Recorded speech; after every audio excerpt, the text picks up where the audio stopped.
महाराष्ट्र के मुख्यमंत्री देवेंद्र फडणवीस ने मालेगांव विस्फोट मामले में हालिया अदालती निर्णय के बाद कांग्रेस पर तीखा हमला बोला है। उन्होंने कहा कि कांग्रेस ने हिंदू आतंकवाद या भगवा आतंकवाद जैसा एक झूठा नैरेटिव गढ़ा था जो पूरी तरह से ध्वस्त हो गया है। मुख्यमंत्री ने कहा कि 1990 के दशक के अंत और 2000 की शुरुआती वर्षों में दुनिया भर में हुए आतंकी हमलों के पीछे पाकिस्तान का हाथ था।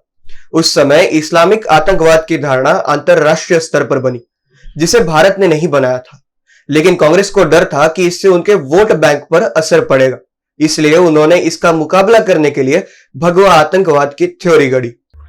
और उस समय की जो सरकार है, इस सरकार ने वोट की राजनीति के लिए हिंदू टेरर और भगवा आतंकवाद ये शब्द तैयार किए थे।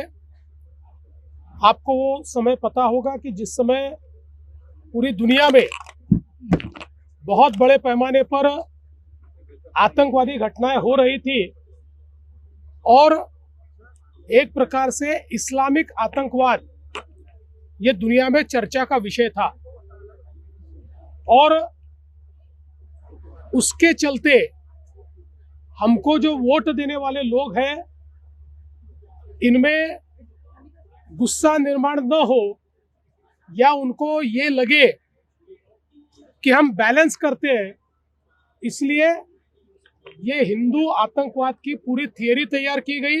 फडणवीस ने आरोप लगाया कि यूपीए सरकार ने एक खास एजेंसी पर दबाव डालकर राष्ट्रीय स्वयंसेवक संघ और उससे जुड़े संगठनों को फंसाने की साजिश की। हालांकि कोई पुख्ता सबूत नहीं मिले, बावजूद इसके कई लोगों को गिरफ्तार किया गया और जांच एजेंसियों पर दबाव डाला गया। यह एक गहरी राजनीतिक साजिश थी जिसका अब धीरे धीरे पर्दाफाश हो रहा है।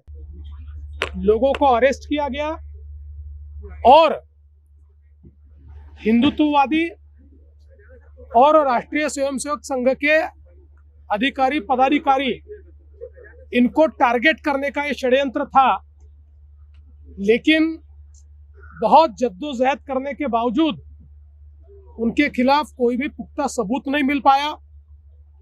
और कई अधिकारी ऐसे थे कि जिन अधिकारियों ने बहुत प्रेशर आने के बावजूद ये स्पष्ट रूप से कहा कि हम इतना गैर कानूनी काम नहीं कर सकते, ऐसा कोई सबूत दूर दूर तक इनके खिलाफ नहीं है। पूर्व मुख्यमंत्री पृथ्वीराज चौहान के आरोपों पर जवाब देते हुए फडणवीस ने कहा कि उन्हें पहले अपनी ही सरकार से सवाल पूछना चाहिए जिसने भगवा आतंकवाद का जिक्र किया था। उन्होंने कहा, भगवा, हिंदू और सनातन ये सभी राष्ट्रभक्ति और राष्ट्रवाद के प्रतीक हैं। पहले तो पृथ्वीराज चौहान ये अपने साथियों को बताए, क्योंकि वो जिस सरकार में थे, मनमोहन सिंह जी की सरकार में, जिसमें प्रधानमंत्री कार्यालय का कार्यभार वो संभालते थे, उसी सरकार ने इसको भगवा आतंकवाद करार दिया।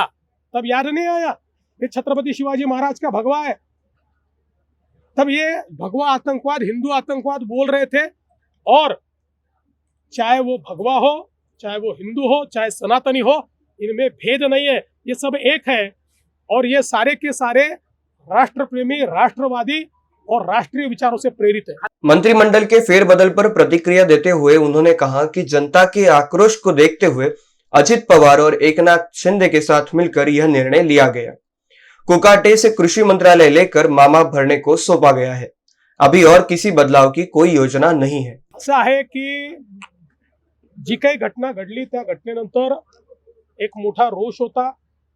त्या संदर्भात सन्माननीय अजितदादा पवार आणि आमचे दुसरे उपमुख्यमंत्री एकनाथराव शिंदे आम्ही सगळ्यांनी चर्चा केली आणि चर्चेअंती हा निर्णय घेतलेला आहे। आणि म्हणून त्यांचं खातं हे बदललेलं आहे, त्यांना दुसरं खातं दिलं आहे आणि कृषी खातं हे मामा भरणेंना देण्यात आले। धनंजय मुंडे से हुई मुलाकातों पर उन्होंने स्पष्ट किया कि यह मुलाकातें विभिन्न कारणों से हुई थी और मंत्रिमंडल को लेकर कोई चर्चा नहीं हुई। उन्होंने कहा कि इस तरह के निर्णय केवल शीर्ष नेतृत्व स्तर पर होते हैं। जी माहिती अर्धवट आहे। त्यांनी 3 वेळा माझी भेट घेतलेली आहे आणि वेगवेगळ्या कारणाने भेट घेतलेली आहे। कुठल्याही भेटीमध्ये मंत्रिमंडळाबद्दल चर्चा झालेली नाही। मंत्रिमंडळाची चर्चा ही धनंजय मुंडेंच्या स्तरावर होत नाही। मंत्रिमंडळाची चर्चा मी, अजितदादा आणि एकनाथराव शिंदे करतो। इन BCN न्यूज के लिए अखिलेश के साथ अभिषेक पानसी की रिपोर्ट।